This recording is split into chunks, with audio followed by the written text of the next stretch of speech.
Good evening, barflies and lounge lizards, and welcome to Late Night Video. And tonight we'll be taking a look at The Dungeonmaster from 1984.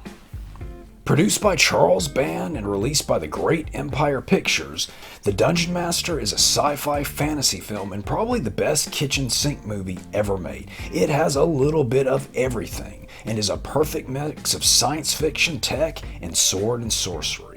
But what makes this film truly unique is that it's an anthology film, with each segment written and directed by a different filmmaker, yet they're all connected and feature the same lead character. It really feels like a bunch of tabletop RPG sessions of different games set in different worlds, but using the same characters and just moving them across from story to story, and all of it works perfectly. And some of the directors involved in this project included Ted Nicolau of TerraVision and Subspecies fame, as well as special effects artist and director John Carl Buechler, who directed the original Troll, Ghoulies 3, and Cellar Dweller.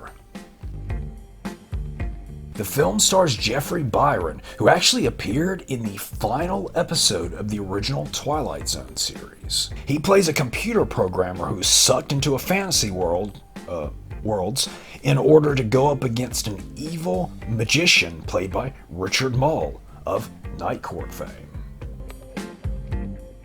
Now this one has top-notch low-budget 80s sci-fi, about as good as you could get in low-budget 80s sci-fi. It has everything from special effects makeup, to puppets, to a stop-motion giant. Each segment features a different challenge for our hero, so there are a lot of unique things going on and a lot of unique things for him to go up against. And each part feels, as I said, just so different, but works so well together. Now this one was originally known as well as known as Rage War, and also Rage War Challenge of the Excalibrate and Digital Knights. And supposedly an anthology segment sequel was shot and even edited, but never released.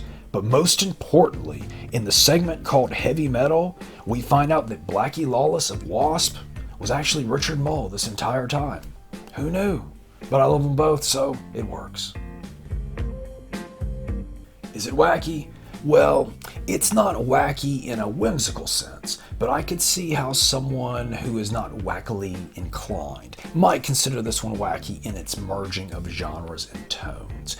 There's a segment where the hero goes up against a bunch of frozen monsters. There's a segment that's very Road Warrior-esque, and then there's a very Harryhausen-esque scene, as mentioned in before with the stop-motion giant. I mean, it's got a little bit of everything.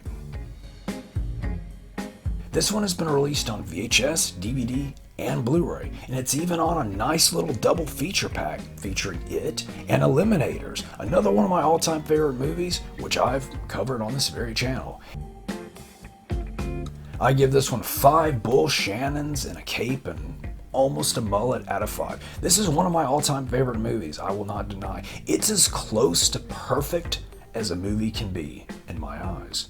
So if you like kitchen sink films, if you like tabletop role-playing, if you like oddball fantasy and sci-fi mixed together and jumping around and stop motion and puppets and makeup and even computery like 80s high-tech gadgetry, this is a phenomenal film. And if you don't like it, well, you probably shouldn't be watching this channel. And that's all the time we have for this week. Please like, comment, subscribe, keep it wacky. Wow.